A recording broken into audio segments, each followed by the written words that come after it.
हाय, आपके साथ मैं हूँ Surabhi Sharma. India TV YouTube channel subscribe करिए, बेल आइकन दबाएं।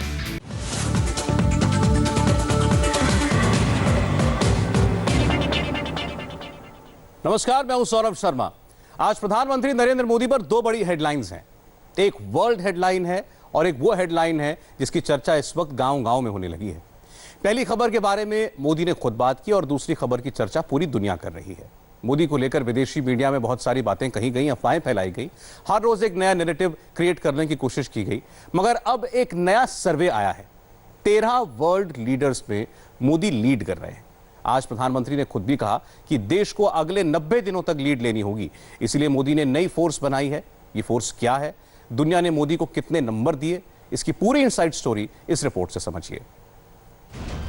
आज की सबसे बड़ी हेडलाइन यही है, मोदी 1 लाख वॉरियर्स ट्रेंड कर रहे हैं। क्रैश कोर्स से कोरोना को क्रैश करने का प्लान रेडी है। मोदी ने कैमरे पर आकर खुद ऐलान किया है। 1 लाख फ्रंटलाइन कोरोना वॉरियर्स तैयार करने का महाअभियान शुरू हो रहा है। मोदी की नई फोर्स आने वाली है। 1 लाख नए वॉरियर्स रेडी हो रहे हैं। कोरोना की तीसरी लहर कभी भी दस्तक दे सकती है। मोदी को खतरे का अंदाजा है, इसलिए युद्ध स्तर पर काम चालू है। प्रधानमंत्री ने साफ लहजे में कहा है कि वायरस अभी हमारे बीच से गया नहीं है। कोरोना की दूसरी वेव में हम लोगों ने देखा कि कोरोना वायरस का बदलना और बार बार बदलता स्वरूप किस तरह की चुनौतियां हमारे सामने ला सकता है। ये वायरस हमारे बीच अभी भी है और जब तक इसके म्यूटेड होने की संभावना भी बनी हुई है, इसलिए हर इलाज, हर सावधानी के साथ साथ आने वाली चुनौतियों से निपटने के लिए हमें देश की तैयारियों को और ज्यादा बढ़ाना होगा। इसी लक्ष्य के साथ आज देश में 1 लाख फ्रंटलाइन कोरोना वॉरियर्स तैयार करने का महाअभियान शुरू हो रहा है। मोदी जो कहते हैं, इंडिया उसे सुनता है, दुनिया उसे फॉलो करती है, इसलिए ऐसी हेडलाइन बनती है। मोदी अभी भी टॉप पर बने हुए हैं। इंडिया ने कोरोना महामारी की दूसरी लहर देखी। भारत में सेकेंड वेव ने कहर बरपाया। बावजूद इसके दुनिया के तमाम वर्ल्ड लीडर्स की तुलना में काम के लिहाज से मोदी को फुल मार्क्स मिले हैं। क्या बाइडेन, क्या बोरिस जॉनसन, क्या जस्टिन ट्रूडो और क्या एंजेला मार्केल। प्रधानमंत्री नरेंद्र मोदी की लोकप्रियता कायम है। मोदी टॉप 5 में या टॉप 3 में नहीं, पहले नंबर पर है। द इकोनॉमिस्ट की लेटेस्ट हेडलाइन देख लीजिए। अंग्रेजी में जो लिखा है उसका मतलब समझ लीजिए। भारत के प्रधानमंत्री कुछ समय के लिए डाउन जरूर हुए, लेकिन आउट नहीं हुए। मोदी जो कर रहे हैं वो सब देख रहे हैं, मगर कांग्रेस की टाइमलाइन पर वही पुराना और घिसा पेटा डायलॉग चिपका है। अभी भी मोदी के जाने के सपने देखे जा रहे हैं। देश पर लुटेरों के कब्जे की पटकथा फैलाई जा रही है, मगर मोदी विरोधियों की परवाह किए बगैर अपना काम किए जा रहे हैं और दुनिया मोदी को थम्स अप कह रही है। ऐसा क्यों है, ये आज हम आपको बताएंगे। कोई भी वर्ल्ड लीडर कैसा काम कर रहा है, इसे 2 फ्रंट पर जांचा परखा जा सकता है। पहला, घरेलू फ्रंट पर वो क्या कर रहा है, और दूसरा, अंतर्राष्ट्रीय स्तर पर लोग उसके बारे में क्या कह रहे हैं, क्या सोच रहे हैं। मोदी इंडिया में ऐसा क्या कर रहे हैं और दुनिया उन्हें फुल मार्क्स क्यों दे रही है। अंतर्राष्ट्रीय रेटिंग्स में दुनिया के बाकी लीडर्स का ग्राफ क्यों घट रहा है, मोदी का ग्राफ क्यों बढ़ रहा है।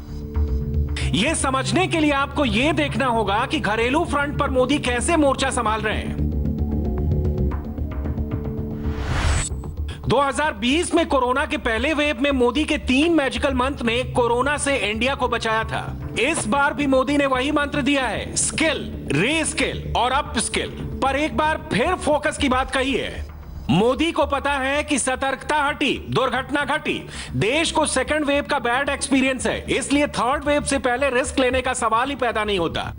मोदी को पता है तीसरी लहर से पहले वर्क फोर्स बढ़ानी होगी, फ्रंट लाइन वर्कर्स की नई फौज तैयार करनी होगी और इसकी तैयारी शुरू हो चुकी है। मोदी ने पूरा खाका तैयार किया है, देश को डिटेल में बताया है। इस महामारी ने दुनिया के हर देश, हर संस्था, हर समाज, हर परिवार, हर इंसान के सामर्थ्य को, उसकी सीमाओं को बार बार परखा है। वही इस महामारी ने साइंस, सरकार, समाज, संस्था और व्यक्ति के रूप में भी हमें अपनी क्षमताओं का विस्तार करने के लिए सतर्क भी किया है। कोरोना से लड़ रही वर्तमान फोर्स को सपोर्ट करने के लिए देश में करीब 1 लाख युवाओं को ट्रेन करने का लक्ष्य रखा गया है। ये कोर्स 2-3 महीने में ही पूरा हो जाएगा, इसलिए ये लोग तुरंत काम के लिए उपलब्ध भी हो जाएंगे और एक ट्रेंड सहायक के रूप में वर्तमान व्यवस्था को काफी कुछ सहायता देंगे, उनका बोझ हल्का करेंगे। नर्सिंग से जुड़ा सामान्य काम हो, होम केयर हो, क्रिटिकल केयर में मदद हो, सैंपल कलेक्शन हो, मेडिकल टेक्नीशियन हो, नए नए उपकरणों की ट्रेनिंग हो, इसके लिए युवाओं को तैयार किया जा रहा है। इसमें नए युवाओं की स्किलिंग भी होगी और जो पहले से इस प्रकार से काम में ट्रेंड हो चुके हैं, उनकी अपस्किलिंग भी होगी। मोदी ने 2020 में संभाला, मगर 2021 में मोदी विरोधियों की राजनीति और कुछ राज्यों की गलती ने देश का नुकसान कर दिया। मगर इसके लिए भी राहुल से लेकर कांग्रेस पार्टी तक सबने मोदी को ही जिम्मेदार ठहराया। सारी बातें पब्लिक डोमेन में हैं, सारे स्क्रीनशॉट्स ट्विटर पर अवेलेबल हैं। मगर यह बात बहुत कम लोगों को पता है कि मोदी ने शुक्रवार को जिस 1 लाख फ्रंट वॉरियर्स की फोर्स की बात कही, उसकी नींव 2020 में ही रखी जा चुकी थी। स्किल इंडिया ने 2020 के कोरोना काल में भारत को संभाला और अब थर्ड वेव की चुनौती के लिए भी मोदी के नए वॉरियर्स रेडी हो रहे हैं। प्रधानमंत्री की बातें सुन लीजिए, सब समझ जाएंगे। स्किल, रीस्किल और अपस्किल, ये मंत्र कितना महत्वपूर्ण है, ये कोरोना काल ने फिर सिद्ध किया है। हेल्थ सेक्टर के लोग स्किल तो है थे ही, उन्होंने कोरोना से निपटने के लिए बहुत कुछ नया सीखा भी, यानी एक तरह से उन्होंने खुद को रिस्किल किया। इसके साथ ही उनमें जो स्किल पहले थी, उसका भी उन्होंने विस्तार किया। बदलती परिस्थितियों के अनुसार अपनी स्किल को अपग्रेड या वैल्यू एडिशन करना, ये अपस्किलिंग है और समय की यही मांग है। आज स्किल इंडिया मिशन हर साल लाखों युवाओं को आज की जरूरत के हिसाब से ट्रेनिंग देने में बहुत बड़ी मदद कर रहा है। इस बात की देश में बहुत चर्चा नहीं हो पाई कि स्किल डेवलपमेंट के इस अभियान ने कोरोना के इस समय में देश को कितनी बड़ी ताकत दी। बीते साल जब से कोरोना की चुनौती हमारे सामने आई है, तब से ही कौशल विकास मंत्रालय ने देश भर के लाखों हेल्थ वर्कर्स को ट्रेन करने में महत्वपूर्ण भूमिका निभाई है। कोविड-19 फ्रंटलाइन वर्कर्स के लिए 6 कस्टमाइज कोर्सेज का प्रोग्राम बनाया गया है। इसके तहत 26 राज्यों के 111 सेंटर पर ट्रेनिंग दी जाएगी और ट्रेनिंग कंप्लीट होते ही ये 1 लाख वॉरियर्स प्रोफेशनल ड्यूटी के लिए तत्काल प्रभाव से तैनात कर दिए जाएंगे। मोदी के सियासी दुश्मन कुछ भी कहें, मगर एक बात वो भी जानते हैं कि सरकार की प्रोएक्टिव सोच और क्विक एक्शन ने सेकेंड वेव का ग्राफ लगभग पूरी तरह डाउन कर दिया है। पिछले 24 घंटे में सिर्फ 62,480 नए केस रिकॉर्ड हुए हैं। 73 दिनों के बाद देश में एक्टिव केस लोड की संख्या 8 लाख के नीचे आई है और फिलहाल यह नंबर 7,98,656 है। लगातार 36वें दिन डेली रिकवरी केसेस ने डेली न्यू केस को आउट नंबर दिया है। देश का रिकवरी रेट 96% से ज्यादा हो चुका है। अब तक 27 करोड़ से ज्यादा लोगों को वैक्सीनेट किया जा चुका है। ये नंबर्स इंडिया के लिए शुभ संकेत हैं, मगर मोदी ने कभी इसका क्रेडिट नहीं लिया। प्रधानमंत्री ने हमेशा टीम इंडिया की बात की। हर वर्चुअल मीटिंग में, हर बयान में टीम इंडिया का ही जिक्र किया। मगर देश में मोदी विरोधियों का पॉलिटिकल इकोसिस्टम ऐसा है जिसमें प्रधानमंत्री के अच्छे काम की बात कभी नहीं होती। बस मोदी के खिलाफ झूठी स्क्रिप्ट फैलाई जाती है। जो लोग अभी बात करते हैं, इन्होंने वैक्सीन हेजिटेंसी फ्यूल की। इन्होंने कहा अभी रेडी नहीं है, भारत बायोटेक के अभी क्लिनिकल ट्रायल्स नहीं हुए हैं, आप इसको क्यों दे रहे हैं। फिर कुछ सरकारों ने, अब इसमें पंजाब की सरकार नहीं आती पर दिल्ली की सरकार आती है। दिल्ली की सरकार ने ममता बनर्जी सीएम जो हैं वेस्ट बंगाल की, उन्होंने उद्धव ठाकरे जी, कांग्रेस के आनंद शर्मा जी, इन्होंने कहा आप सेंट्रल गवर्नमेंट क्यों प्रोक्योर कर रही है, आप स्टेट गवर्नमेंट्स को करने दीजिए। हम क्रिटिसाइज किसी को नहीं कर रहे हैं। अगर आप प्रोक्योर कर रहे हैं सेंट्रल गवर्नमेंट से to make available as part of your designated free of cost distribution, उस पे प्रॉफिट करना गलत है। मैं उसकी बात कर रहा हूं। चाहे वो पंजाब करे, कहीं पंजाब वाले पकड़े गए हैं क्योंकि वहां पे खुद they had to withdraw the scheme. Social media पर, अखबारों में, वेबसाइट पर मोदी फेल्ड का एजेंडा चलाया जाता है। राहुल प्रधानमंत्री की छवि की बात करके हमला करते हैं और अपनी सियासत चमकाते हैं। मोदी के पॉलिटिकल दुश्मनों के पास इस वक्त कितना खाली टाइम है, इसका ताजा एग्जाम्पल मध्य प्रदेश कांग्रेस का यह ट्वीट है। गौर से देखिए, योगी आदित्यनाथ की तस्वीर चिपकाई, उत्तराखंड के सीएम की तस्वीर लगाई, असम के सीएम की फोटो पेस्ट किया, शिवराज सिंह चौहान की तस्वीर लगाई और कुर्सियों के बीच दूरी की बात करके यह फैलाना शुरू कर दिया कि सरकार बदल गए हैं, सरकार बदलने वाली है। राहुल और कांग्रेस की सियासी स्क्रिप्ट अपनी जगह है, मगर फिर जब ऐसी हेडलाइन छपती है कि मोदी को ज्यादा राजनीतिक नुकसान नहीं होगा, तो एंटी मोदी मोर्चे का एजेंडा फेल होने लगता है। इसका सबसे ताजा उदाहरण है अमेरिकी data intelligence firm Morning Consult की global leader approval rating. Second wave के बहाने राहुल, कांग्रेस और बाकियों ने मोदी की इमेज को नुकसान पहुंचाने की कोशिश की, मगर इसमें उन्हें ज्यादा कामयाबी नहीं मिली। 13 ग्लोबल लीडर्स की रैंकिंग में मोदी 66% की अप्रूवल रेटिंग के साथ टॉप पर है। और सबसे बड़ी बात यह है कि इस सर्वे में सिर्फ 3 देश के नेताओं की रेटिंग 60 के ऊपर है। सर्वे में मोदी की अप्रूवल रेटिंग 66%, इटली के प्रधानमंत्री मारियो ड्रैगी की 65% और मैक्सिको के राष्ट्रपति लोपेज ओब्राडोर की रेटिंग 63% है। ऑस्ट्रेलिया के पीएम स्कॉट मॉरिसन 60 के नीचे हैं और उन्हें 54 की अप्रूवल रेटिंग मिली है। जर्मनी की चांसलर एंजेला मार्केल 53% पर है और अमेरिकी राष्ट्रपति जो बाइडेन भी 53% पर है।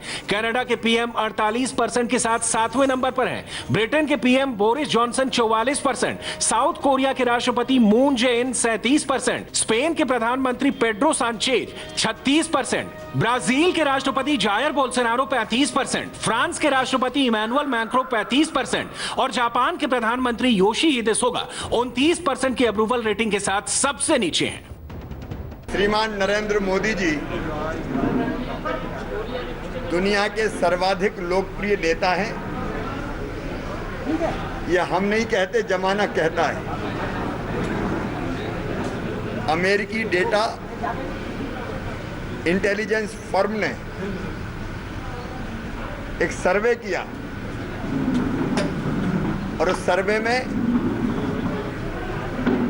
दुनिया के सारे नेताओं में सबसे ज्यादा लोकप्रिय माननीय मोदी जी है। ये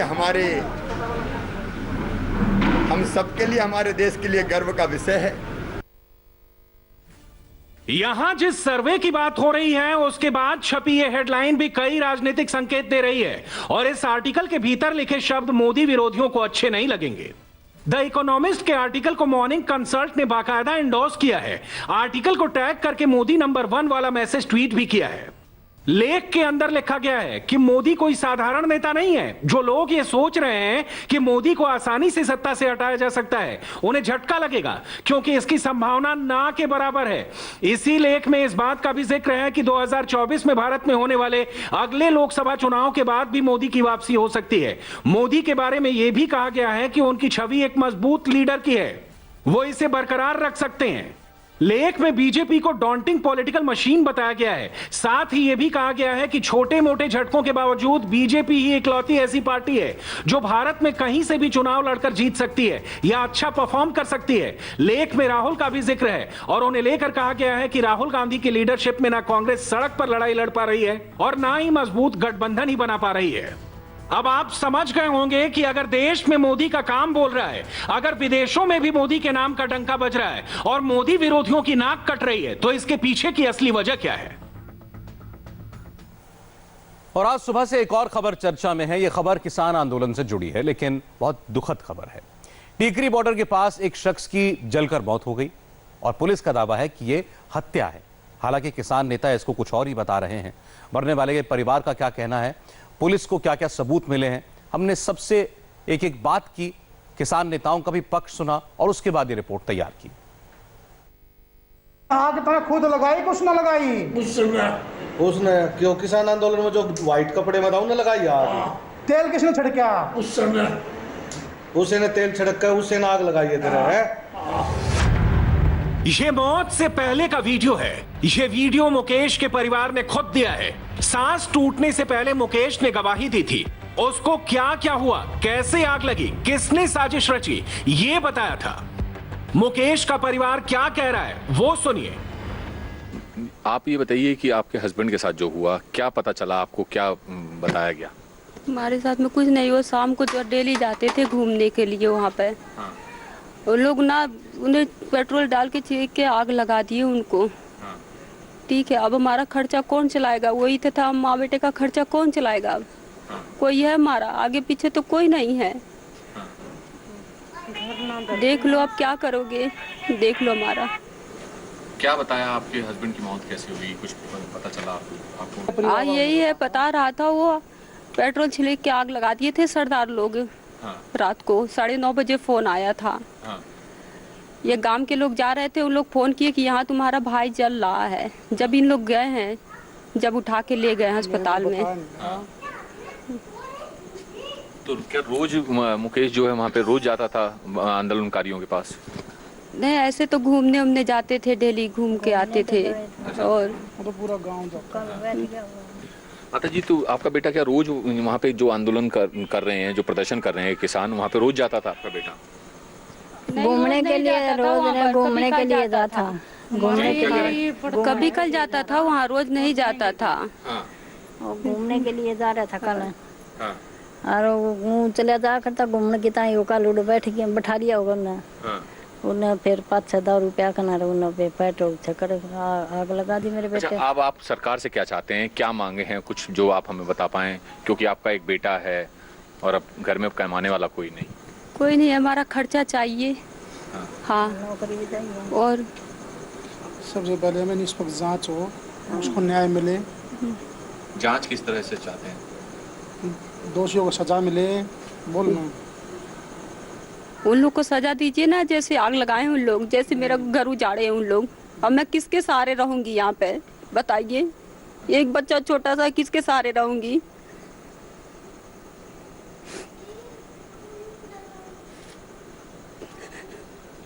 तो ये मुकेश की माँ और पत्नी है। मुकेश की पत्नी की आंखों में आज आंसू हैं, इंसाफ मांग रही है सरकार से, पुलिस से, और साथ ही साथ क्योंकि गरीब परिवार है, घर में कमाने वाला कोई नहीं है, बच्चा जो है वो बहुत छोटा है, वो ये भी नहीं जानता कि इस वक्त घर की स्थिति क्या है।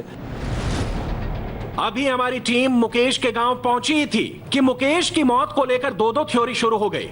मुकेश की मौत का एक और वीडियो वायरल है जिसमें पीड़ित शख्स कह रहा है उसने खुद आत्महत्या की है। काफी अंधेरा है इसलिए चेहरा पहचानना मुश्किल है। आपको अपने परिवार से क्या दिक्कत है? कोई दिक्कत नहीं, फिर वो अपने घर वाले से दिक्कत हो। है जी, घर वाली से दिक्कत है ना। क्या ये वीडियो मुकेश का ही है? यही सवाल हमने मुकेश के भाई से किया। बहादुरगढ़ के कसार गांव के रहने वाले मृतक मुकेश का एक वीडियो वायरल हो रहा है जिसमें एक शख्स उससे पूछ रहा है कि आग क्यों लगाई, तो जिसमें वो कहता दिखाई दे रहा है कि वो परिवार से दुखी था और बीवी से जो है दुखी होने की बात की जा रही है। हमारे साथ इस वीडियो पर बात करने के लिए मृतक मुकेश के भाई हैं सुनील और एक उनके दूसरे भाई हैं मदन। तो मदन जी ये बताइए कि वीडियो आपने देखा है? वो वीडियो देखा है जी, उसमें ना तो मेरे भाई की आवाज है ना उसमें कुछ दिखाई दे रहा और 1000% ये झूठी वीडियो बनाई गई है। हाँ। मेरे भाई की वो वीडियो है ही नहीं। अच्छा, आपके भाई? हाँ, मेरे भाई की नहीं है, ना उसमें कुछ दिखाई दे रहा, खाली आवाज ये पता नहीं कहाँ से कैसे है। मेरे भाई की आवाज नहीं है ये। सुनील, आपसे तो हमने कल भी बात की थी, आपने भी वीडियो देखा वो जो मृतक मुकेश का बताया जा रहा है आपके भाई का? बिल्कुल गलत, सरासर गलत है ये। उसमें ना हमने अपना पूरा जीवन अब तक अपने भाई के साथ बिताया है, हम हमारे साथ रहता है बिल्कुल। उसकी आवाज़ वो है ही नहीं किसी भी रूप से। और वीडियो में उसमें कुछ दिखाई नहीं दे रहा है। अगर ऐसी कुछ बात होती तो आजकल डिजिटल फ़ोन है भाई, लाइट भी होती है, फ्लैश भी होती है, सब कुछ होती है। ये मनगढ़ंत कहानी है बिल्कुल। ये एक जुर्म करने के बाद दबाने वाली कोशिश है उनकी और इसके अलावा कुछ भी नहीं है। मुकेश बहादुरगढ़ के कसार गांव का रहने वाला था। गांव के 300 मीटर दूर ही किसान आंदोलन जारी है। ऐसे में मुकेश की मौत किन हालातों में हुई, उस रात टीकरी बॉर्डर के पास क्या क्या हुआ था, इसका जवाब जानने के लिए हमारी टीम ऑन लोकेशन पहुंची। जिस जगह पर अपराध हुआ वहां पर तहकीकात की, पुलिस से बातचीत की, जिस आरोपी को पकड़ा गया है उससे सवाल किए। ये वो जगह है रोहतक बाईपास पर जहां पर किसान पिछले 6.5 महीने से तकरीबन 6.5 महीने से प्रदर्शन कर रहे हैं अपनी मांगों को लेकर। परिवार वालों का आरोप है कि मुकेश अक्सर आंदोलनकारियों से मिलने के लिए आता था, शाम के समय घूमते फिरते यहां पर आता था और उनके साथ बैठता था। परिवार वालों का आरोप है कि मुकेश और उसके कुछ साथियों ने यहां पर शराब पी और उसके बाद किस मामले को लेकर ये पूरी घटना हुई ये अभी जांच का विषय है। लेकिन परिवार का आरोप है कि उसे साजिश के तहत जलाया गया। ये वही जगह है, आप देखें, ये वही जगह है जहां पर मुकेश जली हुई अवस्था में परिवार वालों को मिला था। दरअसल ये एचपी का पेट्रोल पंप है जहां पर काम करने वाले एक शख्स ने मुकेश के परिवार वालों को ये जानकारी दी कि मुकेश जो है जली हुई अवस्था में जो किसान प्रोटेस्ट साइट है वहां पर पड़ा हुआ है। जिसके बाद मुकेश जो है थोड़े से होश में था। उसके बाद परिवार वालों ने उसके कुछ वीडियो बनाए और परिवार वालों का आरोप है कि जो आंदोलन में शामिल हैं लोग, 4 लोगों पर उन्होंने आरोप लगाया है, जिनमें से 2 की पहचान परिवार ने की है और 2 का उनका कहना है कि अभी उनकी पहचान नहीं हुई है। लेकिन फिलहाल पुलिस इस पूरे मामले की जांच में जुटी है। जैसे ही मुकेश के मौत की खबर फैली, हरियाणा पुलिस एक्शन में आई। 36 घंटे के अंदर आरोपी को गिरफ्तार भी कर लिया।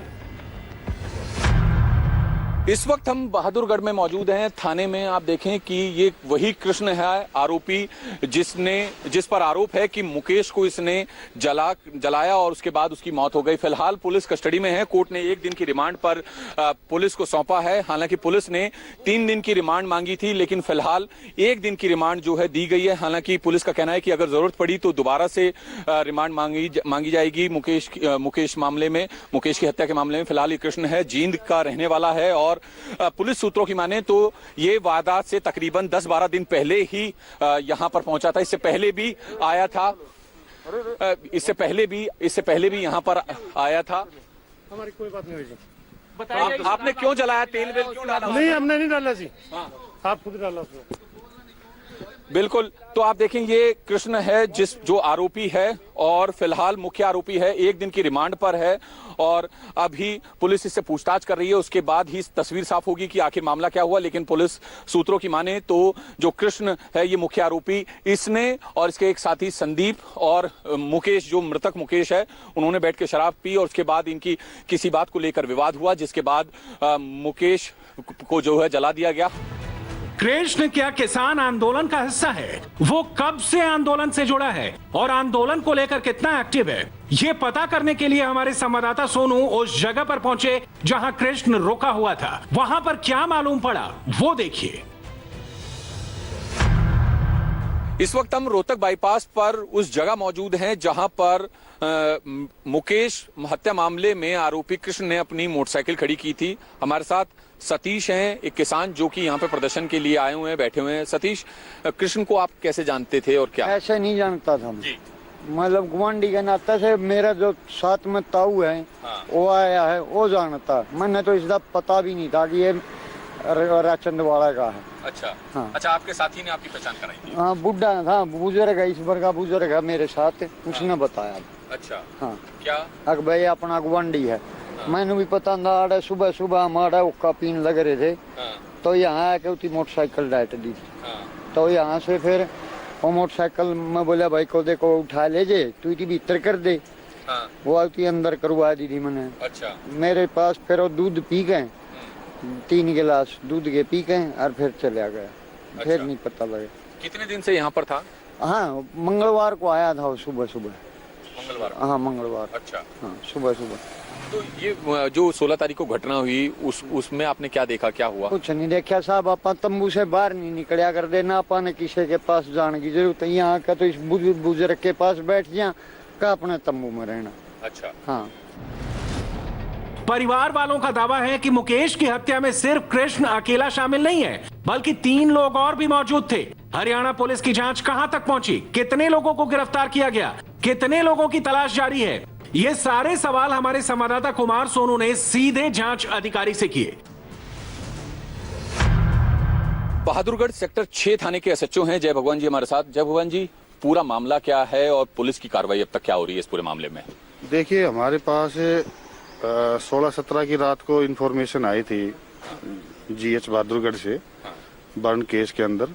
उसके बाद हमने जो है उनके जो भाई है उन्होंने स्टेटमेंट दी, उसके ऊपर हमने कृष्ण नाम के ऊपर भी तेल छिड़क दिया उसने और उसको आग लगा दी। तो इसके ऊपर हमने फर्स्ट ऑफ ऑल 307 का मुकदमा दर्ज किया और वो रात को एक्सपायर हो गई। उसके बाद वो 302 में कन्वर्ट हो चुकी और कल हमने जो है उसका बॉडी का पोस्टमार्टम बोर्ड से डॉक्टर करवा के वो दे दिया है। उसके बाद जो बाई नेम है, हमने कल शाम को जो है इसमें मेन अक्यूज जो है कृष्ण नाम का, जो कि जींद का रहने वाला है, जो किसान आंदोलन में यहाँ आया हुआ था, तो उसको हमने अरेस्ट कर लिया है और आज अभी हम 1 दिन के रिमांड पे लिया है। अगर ज़रूरत होगी तो और भी आगे हम लेंगे और अभी सारी तहकीकात कर रहे हैं। और अभी एक नाम और जैसे बताया उन्होंने, संदीप जींद के रहने वाले हैं और उसकी अभी तलाश हमारी टीम में लगी हुई है।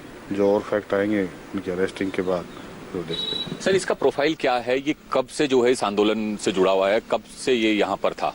देखिए, ये अभी इसने जो अभी हमने जो पूछताछ की है उसमें ये लास्ट टाइम जो आया है 10-12 दिन पहले आया है और उससे पहले भी अमूमन क्या है कि यहाँ किसान जैसे आ जाते हैं और चले जाते हैं। तो ये करीब 10-12 दिन पहले इसकी अभी हमें पूछताछ में बताया, मैं 10-12 दिन पहले मैं आया हूँ।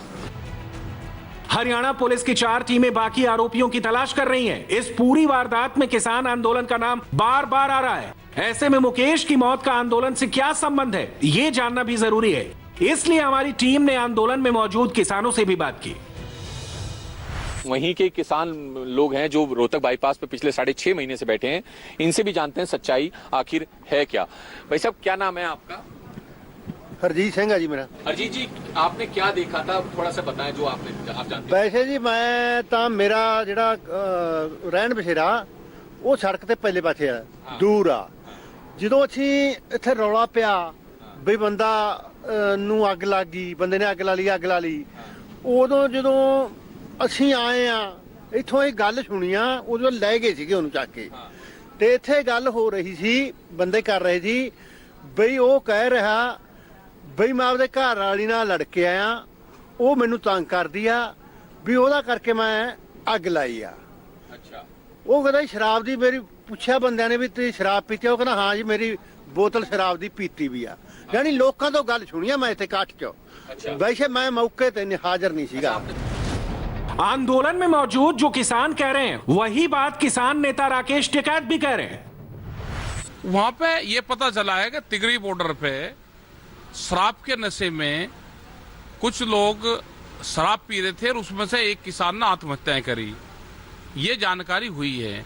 कुछ लोगों का कहना है कि उसको जलाया गया है। ये एक जांच का सब्जेक्ट है पूरा, और इसकी पूरी जांच होनी चाहिए। आत्महत्या करी है तो बेहद ज्यादा दुखद घटना है, और अगर किसी ने जलाया है तो वो भी दुखद घटना है, उस पर कार्रवाई हो, ये हमारा वो है। और इसकी पूरी जांच हो, शराब के नशे में हुआ क्या हुआ, इसकी पूरी जांच होनी चाहिए। पूर्ण रूप से दुखद घटना है ये। राकेश टिकैत आंदोलन की इमेज बरकरार रखने की पूरी कोशिश कर रहे हैं, लेकिन हरियाणा के गृह मंत्री अनिल विज का मानना है कि किसान आंदोलन अब किसान नेताओं के हाथ से निकल चुका है। आंदोलन में नेताओं की नहीं सुनी जा रही है। वास्तविकता तो ये है कि ये जो अब आंदोलन है ये किसान नेताओं के हाथ में नहीं रहा। अनेक बार वो टेबल पर बैठकर अधिकारियों के साथ उन्होंने कई आश्वासन दिए हैं, लेकिन उन आश्वासनों को इनकी रैंक एंड फाइल मान नहीं रही है। हिसार में मुख्यमंत्री जी के कार्यक्रम में जो पथराव हुआ था, उसके बाद प्रशासन के साथ इनके सभी बड़े अधिकार जो नेता हैं उनकी बातचीत हुई थी। उन्होंने कई आश्वासन दिए थे कि हम कहीं पर भी कानून अपने हाथ में नहीं लेंगे, लेकिन 3-4 दिन के बाद ही फतेहाबाद में एक विधायक के साथ मारपीट हो जाती है। फिर वहाँ पर बैठकर ये बात करते हैं और आश्वासन देते हैं कि अब हम ऐसा नहीं करेंगे, और फिर झज्जर में हमारे अध्यक्ष हमारे बीजेपी कार्यालय का शिलान्यास करते हैं तो शिलान्यास तोड़ देते हैं। तो कुल मिला के ये है कि ये आंदोलन जो है अब इनके नेताओं के हाथों से निकल चुका है। टीकरी बॉर्डर के पास लगी आग की आंच दिल्ली तक जा पहुंची। बीजेपी प्रवक्ता संबित पात्रा ने अखबार की कटिंग पोस्ट करते हुए आंदोलन को अपराध तक कह डाला। लोकतंत्र में आंदोलन के लिए स्थान है, लोकतंत्र में अपराध के लिए स्थान नहीं है। किसान आंदोलन एक बार फिर विवादों में घिरने लगा है। एक बार फिर किसान आंदोलन पर आरोप लग रहे हैं। किसान आंदोलन में क्या हो रहा है और किसान आंदोलन के नाम पर क्या किया जा रहा है, केंद्र सरकार की नजर इस पर लगातार बनी हुई है। सरकार का रुख साफ है, किसानों से बात जरूरी है, लेकिन जो अपराधी हैं उसको जांच का सामना करना ही होगा। बहुत ही अनफॉर्चुनेट ये जो रिपोर्ट्स आ रही हैं, पहले बलात्कार की रिपोर्ट आई, अभी जो हो रहा है वहां पे मैं संबित जी को बोलूंगा, रिक्वेस्ट करूंगा इसको इलैबोरेट करें। बट हमारा शुरू से यह मानना है कि जहां तक किसान आंदोलन है, उनके जो मुद्दे हैं, we are willing to address those issues, वो तो जेन्युइन मुद्दे हैं। पर ऐसे आंदोलन में कौन अंदर आ गया, क्या उनकी मोटिवेशन है, इसमें कौन कोई गैर कानूनी और जो व्यवस्थाएं हैं, पर इसमें तो पूरी जांच होनी चाहिए। जांच की सख्त जरूरत भी है, क्योंकि जिन हालातों में मुकेश की मौत हुई वो वाकई दिल दहला देने वाली घटना है। पूरा मामला क्या है? आपके भाई की मौत हुई है, क्या मामला है पूरा? सर, ये जो मुकेश था मेरा बड़ा भाई था। ये एक ड्राइवर था जो कि यहाँ के प्राइवेट एक बस सर्विस पर काम करता था। ये डेली अपने शाम को, ये जो किसान बैठे हुए हैं ये हमारे गांव के 300 मीटर 400 मीटर के अंदर आसपास बैठे हुए हैं, जो कि हमारा टीकरी बॉर्डर बाईपास बोलते हैं। वहाँ HP पेट्रोल पंप है, तो उस साइड में हमारे गांव के और हमारे भी खेत खलियान पड़ते हैं। ये उधर शाम को मोस्टली हमारे गांव का हर पर्सन ही उस साइड में घूमने के लिए जाता है। तो ये घूमने के लिए डेली निकलते हैं शाम को। ये शाम को घूमने के लिए निकला लगभग 5-5:30 बजे कल शाम को। तो इसके तकरीबन हम घर पे थे, तकरीबन 8 और 8:30 मतलब 9 के बीच में हमारे पास मैसेज आया कि भाई आपका भाई पेट्रोल पंप के पास जली हुई अवस्था में पड़ा है, किसी ने उस पर पेट्रोल डाल के उसको आग के हवाले कर दिया। मैं और मेरे भाई हैं 2, हम उनके साथ में, और मेरे सरपंच साहब हमारे गांव के टोनी प्रधान, हम सारे वहाँ पे पहुँचे मौका वारदात पे। वहाँ हमने पहुँच के देखा कि हमारा भाई लगभग 80 से 90% जल चुका था। उसकी हालत गंभीर थी, लेकिन वो कॉन्शियस था। हमारे भाई ने जाते हमें बताया, जो कि उसकी उस टाइम पे हमें होपलेस थे, ना हमको रिकॉर्डिंग कर पाए, ना हम कोई मतलब वीडियोग्राफी कर पाए किसी प्रकार की। तो उन्होंने मेरे भाई ने बताया कि भाई आ जा, भाई आ जा। तो जिस बंदे का मेरे भाई ने नाम ले रखा है, जो हमें बाद में बताया ले जाते टाइम, कृष्ण नाम का कोई बंदा है। ये सारी जो डिटेल है हमारे भाई ने खुद अपने मुंह से बयान किए हैं, ना कि हमें कुछ नहीं पता था। तो उस टाइम पर वो बंदे ने थोड़ी आवाज़ निकाली तो हमारे भाई ने ब्लाइंडली होते हुए भी कुछ ना देखते हुए उसने तुरंत ही बता दिया कि भाई इस बंदे ने मेरे पे डाला, ये वही बंदा है। जिस तरह से मुकेश की मौत हुई और जो उसकी मौत को लेकर अलग अलग दावे किए जा रहे हैं, उसके बाद कई सवाल खड़े हो रहे हैं। मुकेश ने आत्महत्या की या उसकी हत्या की गई? क्या किसान आंदोलन को बदनाम करने की साजिश है? क्या किसान आंदोलन में अपराधी घुस गए हैं? क्या किसान नेताओं के हाथ से आंदोलन निकल चुका है? किसान आंदोलन अपने मकसद से भटक गया है? इन सवालों के जवाब बेहद जरूरी हैं, क्योंकि मामला किसान आंदोलन से जुड़ा है, किसान भाइयों से जुड़ा है। वक्त हो गया एक ब्रेक का, और 4 मिनट के ब्रेक के बाद एक ऐसे मंत्री की बात करेंगे जो हैं तो बिजली मंत्री, लेकिन चढ़ गए बिजली के खंबे पर। हाय, आई एम सुरभि शर्मा। खबरों से अपडेट रहने के लिए India TV YouTube channel subscribe करिए, साथ में बेल आइकन जरूर दबाएं। जुड़े रहें इंडिया टीवी के साथ।